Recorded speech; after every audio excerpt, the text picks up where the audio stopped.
right, cool. Hey, Edher, did I get that correct? Edher, And Edher Ramirez from Las Vegas, recent Cocodona, third place. I've been following your journey for a little bit. I mean, you kind of, especially during the live stream, I think you caught a lot of people by surprise because I was checking out the live stream and there's a lot of top names that I like Jesse Haynes was out there, Matt Jolliffe, Finn, of course, Courtney was out there, um, and and then you just each day you just progressed and progressed. So, I mean, I don't want to start there, but I mean, what are your quick little 10-second snapshot of what that just experience was like? I mean, we don't have to go through everything, but what's just that feeling like? Because you were in there mixing it up with some of the big dogs in the sport. I mean, in the ultra distances. yeah. I'm actually I was born in Mexico and I been in Las Vegas for the last 21 years or so. So I feel, Las Vegas is my home. And the race in general, just as you said, the name was like stacked on names. So I felt very, very lucky to just toe the line with those big names. And of course I had, big goals from the beginning of the race. I didn't know if I was able to achieve it, if I was gonna be able to stay strong and finish it. So it was a very fun experience. I signed up for the race with my family thinking that it was gonna be just an experience. So I kind of, took it as a fun experience to have with my family, and I just keep chipping time. I stay strong, and they keep told me, like you keep it moving up until I got to top five, and then I just kind of finished strong. That's great. So, I mean, without getting into the details of it, what I just took away from it is one, your mental side of things is very strong. But as the struggle gets tougher, you get stronger. And I see you just have a very good personality to you, where you're kind of embracing it, enjoying it. Do you want to touch on just your mental side of things, and where does that stem from? Does it stem from maybe being in Mexico and kind of your upbringing, and just what are your thoughts on all of that? Yeah. Definitely, it's something that I feel like I've been, preparing for the race without knowing. And what I mean is, of course, I was born in Mexico. I have moved cities a lot of time. I have worked in different environments. So it's been a struggle all the time. And I've been in a position where I was always lucky to kind of choose my future and my decisions. So I've been, practicing. Like it's kind of like problem resolving now with the business that you have. You run a little business and you have some employees. So basically, I just pretty much, stayed focused on the strong side, on the non-running part.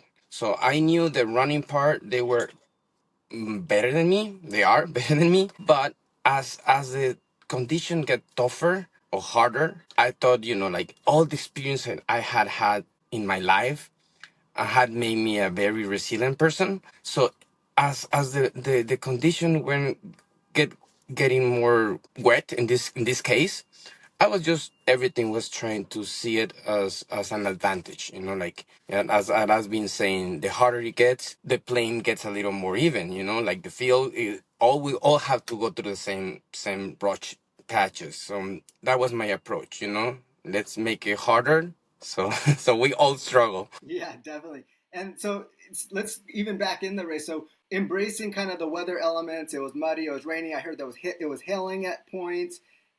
As you embraced it, what was that peaks and valleys like? Just going through that, did it give you a damper at the beginning? Did you kind of where did you find yourself just pushing through, and especially that first half of the race because there was people dropping pretty early. So what was your just how did you embrace that personally? Yeah, I study a lot the race. I watch a lot of videos.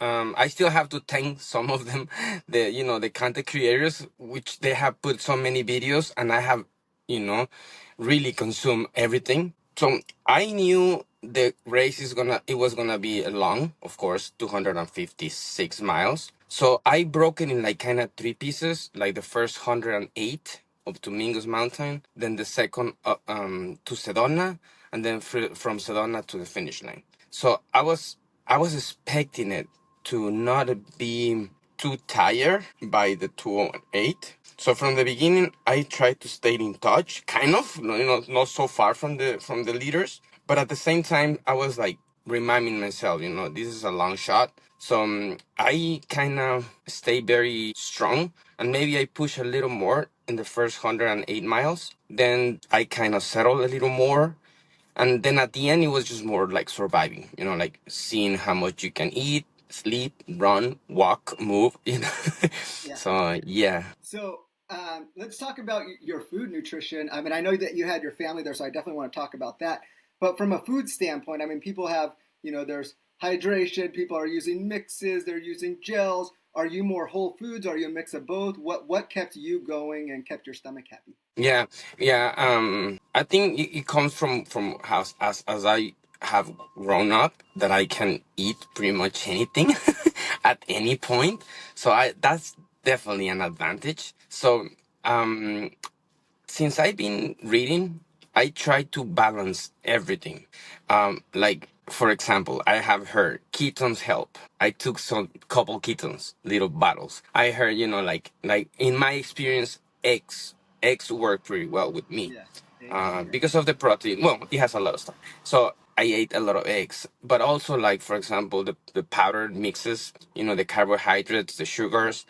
I do like use tailwinds, goo, some Broctane. Then I added a little more like recovery mix, some scratch. So I pretty much use a little bit of everything. A lot of fruit, like I think something that my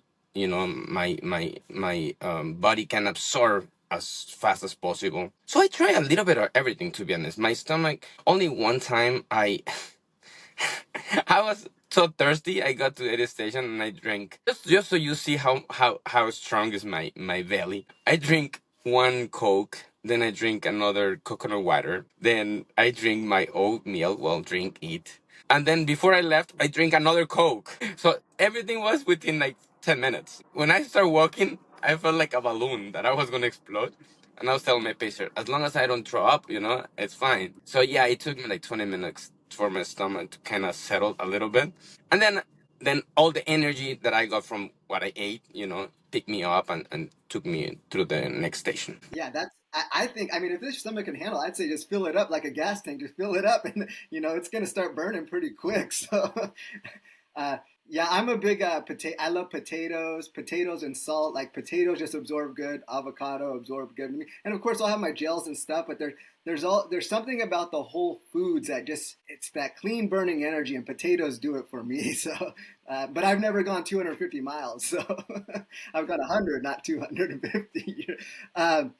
So let's talk about your family. I think it's pretty unique. I mean, I like I said, I was pretty intrigued by you. So I resonate with you a lot because I'm right around your age. I'm 41 years old. I have a 5-year-old and a 9-year-old. So I think our kids might be around the same age. Definitely, yeah. And I just think it's so awesome how your wife's involved, your kids are involved. I mean, it just really it's really touching, and I find just really good value in it, and I feel there's a lot of learning lessons that you and your family are going through together. So what are your thoughts on that and just the involvement of your family in this beautiful sport? Yeah, yeah, that's something definitely have caught my attention. Um, I am very focused on my family, maybe a little selfish in some ways, where I prioritize what's best for us.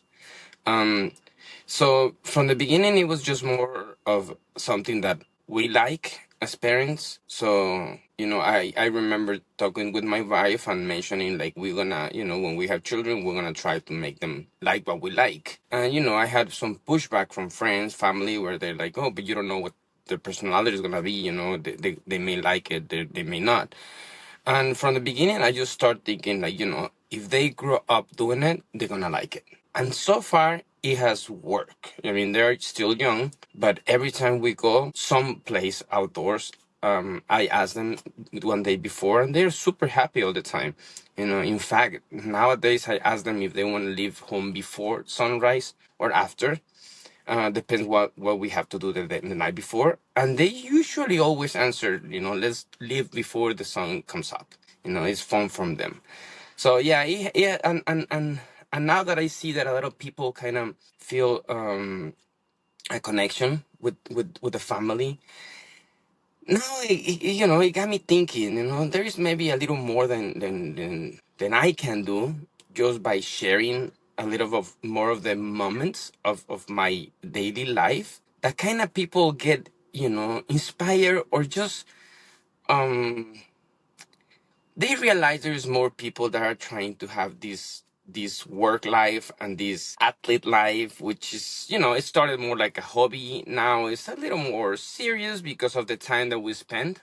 It becomes serious because it's, you're more involved money wise, time wise.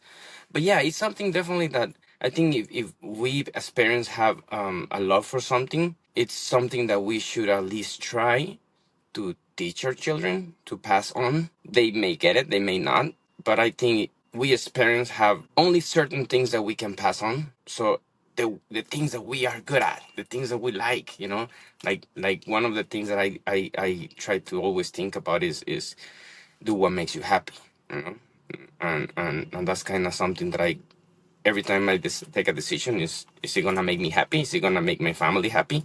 More than if that's what I want, or if I think that's what I want. That's how I can see it. And like just all work together, and victories and defeats is all together. Together. That's amazing. That's such a good outlook and positive mentality to look at it, both for your family, but then personally as well, because it's just one big circle that's just affecting the whole, and also inspiring other people. Because I mean, I'm not trying to say everybody's in tune with technology, but a lot of environments are so consumed by technology where sometimes it's just the simplest moments, whether it's just it could be camping, or it could be being involved in an ultra marathon, helping crew your dad for 250 miles. It's really inspiring and just a really good teaching moment. So yeah, thank you for inspiring the world, man. So let's talk about. I mean, we could. I know you talked about the race a ton. You're doing awesome. Are you going back to Cocodona next year? Yes. So we've been looking at my schedule and our family schedule. Um, And yeah, we have decided like what's the next year is gonna be like. And so we have some races. We decided to sign up for the Mammoth Oh yeah, 200. I saw that. I was going to Yeah. ask you about that. Yeah, yeah. So we're doing the a little race here in Vegas, Sawmill Ultras next weekend. Well, two weeks from now, and then we're gonna do the Mammoth 200. So super excited for that one. It's first edition, so I think they'll steal some permits to come, but that one is exciting. And Concordona next year, yeah, yeah, we sign up for it. Oh, that's awesome. Yeah, I was because a few of us ran Canyon just a few weeks ago, or a month ago now. And then one of my buddies, he's actually he goes longer distance, so he ran Moab. He got fourth at Moab, but we were just talking about it, and we were talking. You got brought up, and he's like, you need to interview that guy. He's like, you should interview him. He's a big fan of you. So he's running Cocodona next year. His name's Roman. So hopefully you guys will cross paths. Roman Tracks. He's a good guy. He lives here in my area, so we get together. But he's the one who's another fan of yours. So hopefully you guys will Oh, I see. cross Yeah, paths. yeah. So that's great. And then you're doing Mammoth, another pretty. I mean, even though it's the first year of the event, there's some pretty big names there. So 300. What do you think about going? Even further. What are your intentions there? How do you feel personally trying to attack that type of mileage? Yeah, yeah. Right now, about 3 years ago, I started to train. Like I told my wife that I was gonna try to train like more, like like more competitive. And seeing the results now, I got thinking if that's all I got, like I'm 40, almost 40 years old. So I'm like thinking if I can train and do even better results, or if that's all I got. But now I'm very curious. So now that we signed up for these 200 races, I'm gonna kind of stick with those and try to really see what's the fastest I can do it. Mammoth, the field is pretty large, and just your mentality going into it, just how you're approaching it. I know that you're saying you're training. Obviously, you're going to be carrying some fitness from Cocodona. So, yeah, yeah. How is that? Yeah, how are you feeling just heading into that? because that's a few months away. Yeah, no, right now I started to already run a little bit here and there. My muscles felt very good, but I still have some, some pain. No, not really pain, but discomfort. So Yeah, I usually always give 4 weeks of rest after like 100 miler or a 50 miler or back or something like that, very, very long. So I wanna kind of do the same. I'm gonna give the 4 weeks, and I have the race coming up. So it's like barely enough time to rest and do a little race, which is it's just something fun that we do with the family here. But after that, I'm gonna train very very hard. Like for mammoth, I'm gonna try to compete. Like in Cocodona, that's what I was trying to do, but I couldn't really say it out loud because yeah, yeah, I couldn't even hear it myself. But now I feel I kind of show that I show to myself, like my body can handle the pressure. So I think I can turn it a little bit more, like when I finished, I felt very good. The days after, I felt good. So this coming mammoth, I don't have a reference time wise, but I'm gonna go all in. all in. Yeah. That's good. So what's like what type of especially being in Vegas, what type of terrain are you training on? Is there a lot of is there some nearby mountain, nearby hills that you're able to get up and down on? What are your what's your training regimen look like? Yeah. Here in Vegas, we have great trails. Like if you wanna train year round, Las Vegas have great trails. Yeah, Right now, I'm gonna be focused on more elevation gain, and I go to Mount Charleston. I think the summit is a little over 1,200, and the parking lot is about 7,000 feet, so 7 to 12. So that makes a good like 19-mile loop that I'm gonna be training on pretty much from now to the race. Like that's gonna be pretty much my training. I yeah, do some road during the week because you don't get to go to the mountains every. Well, we don't because we work, but I during the week I run a lot in the streets or just asphalt, and then just try to do a long run every weekend. that's good. Keep that aerobic base up, and then just kind of hammer the legs on the weekends and get it going up and Yeah. down. Yeah, pretty much that's the idea. Like just keep your body moving through the week.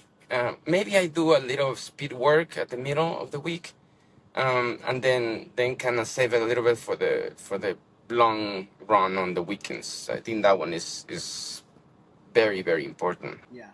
How about, I mean, going those long distances, your body, your hips, everything might feel a little sometimes beat up. What do you do recovery wise? Like I call them daily vitamins. Is there any type of stretching regimens or just mobility stuff that you just kind of to keep your body running at the way it does? Yes.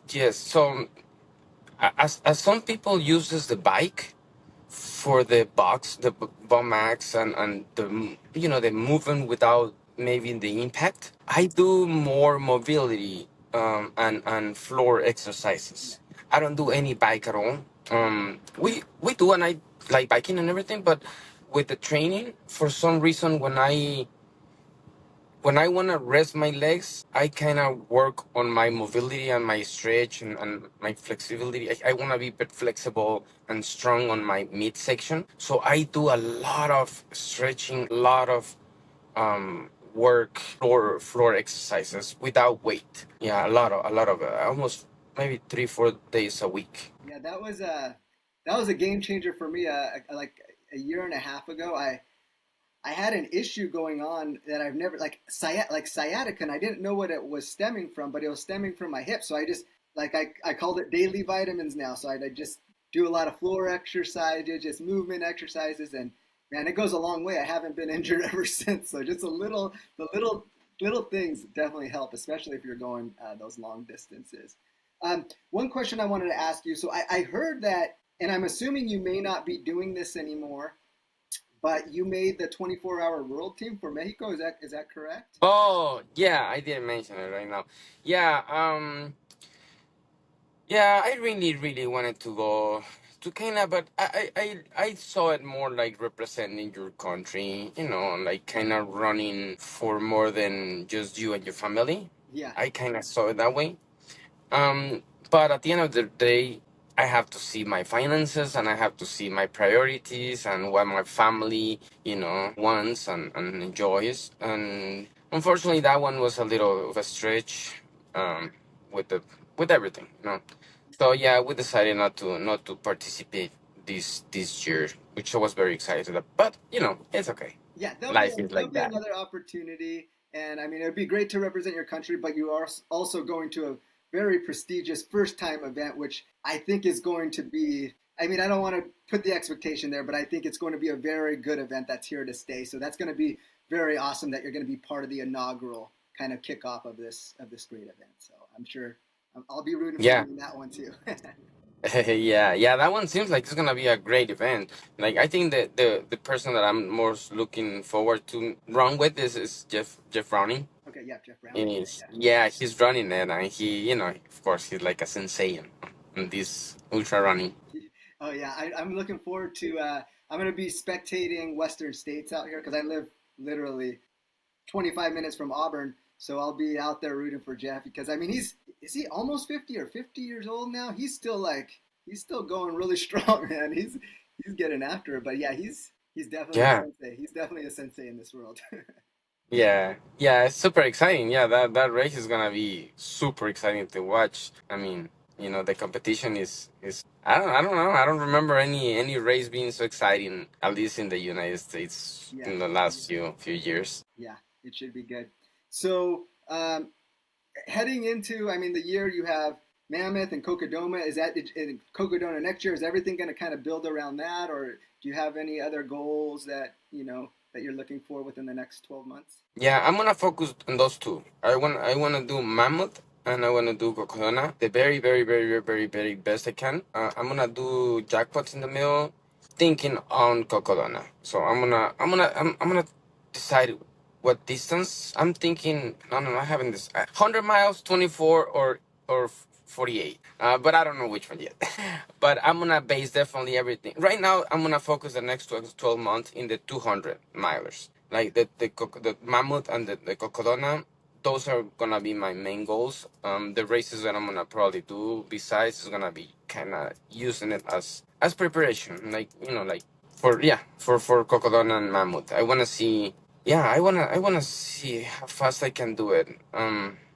I'm not, like I wasn't that far off from my main goal, which Yeah, was 60 hours on yeah, Cocodona, which I was like, there's no way I'm gonna make it, but yeah, I wasn't that far off. yeah, With the mod in yeah, place, I was like, maybe it should be, it should be worth to try your really best, and if I blow up, it's fine, like it's fine. I'm just gonna try to focus on the 200 miles. yeah. That's what I love about the sport is, I mean, nothing the same. I feel like whether you're on a track or a specific road, I mean, I think you pretty much know your ceiling. But when you're in the trails, there's so many intangibles that just go in there, whether it be weather, whether it go personal, just never a blister, you never know a really bad, you just never know what could just alter the difference from breaking 60 hours to, breaking even 55 hours. It could be something little like that. So I think that's amazing. I'm rooting for you. You'll definitely get 60 hours the next time out if the weather's in your favor for sure.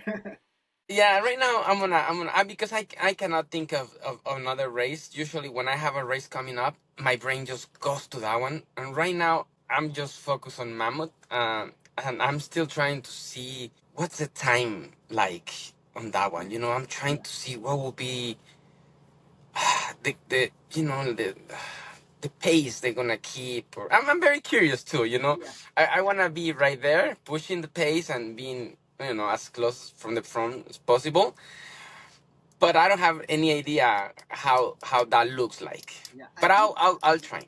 I'll train. it will be definitely be more mountainous. I mean, there's still a lot of climbing in Cocodoma, but I think it'll be a different type of mountainous terrain. Probably more closer to I don't know, but I would say more closer to like a canyons type of feel. There's a YouTube with Tim Tollefson um, and and they kind of just go through the actual course. So if you haven't watched that, take a look at it. I'll send it to you. but Yeah, it's yeah, pretty yeah. I think good. I with Sally. Yeah, with Yeah, Sally, I with Sally think. McRae. Yeah, Yeah, I saw it. I saw it. It doesn't show as much from the actual. Well, it's there's no way to see 200 miles yeah, yeah. on that little video, But I'm very confident. Yeah, I'm very confident. Should be. I have when we run, I always try to pick the more technical trails. So I'm not very worried about mountainous or like the more technical, the harder it gets, the more fun it gets. So and if I don't, I notice some people see it as something that is harder, and I try to see it something more fun. When these curveballs come at you, I always like see it more like, oh, it's not just the distance. It's also these things that change when you're running. The heat, the weather, the rain, the mud. I think that what makes it more epic. So, if I'm thinking like, oh, I want to go and do a race, in my head it's like, if it's an epic experience, that would be super cool. And it seems like just for the distance and the mountain is gonna be. So whatever changes and make it more epic. I don't see it as more hard or more. It's gonna be hard either way. It's a long ways. It just depends how fast maybe you can move.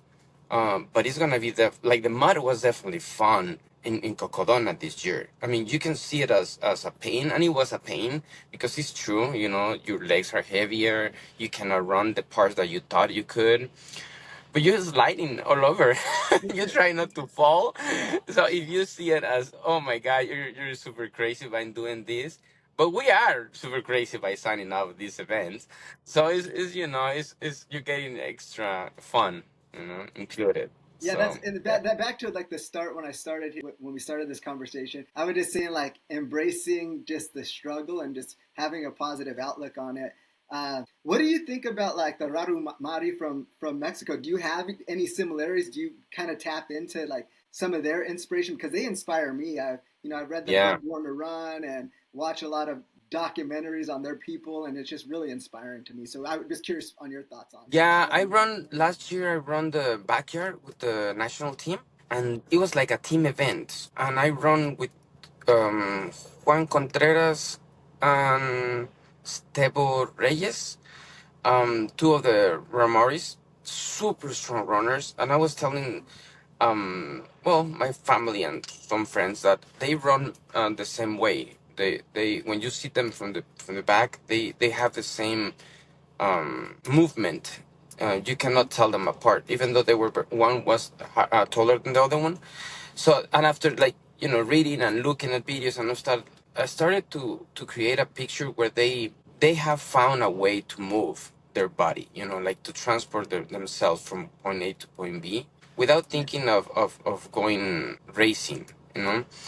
And the way they take care of their feet, I kind of took inspiration and tried to adapt that to myself, thinking of, okay, there is a way more efficient way to move.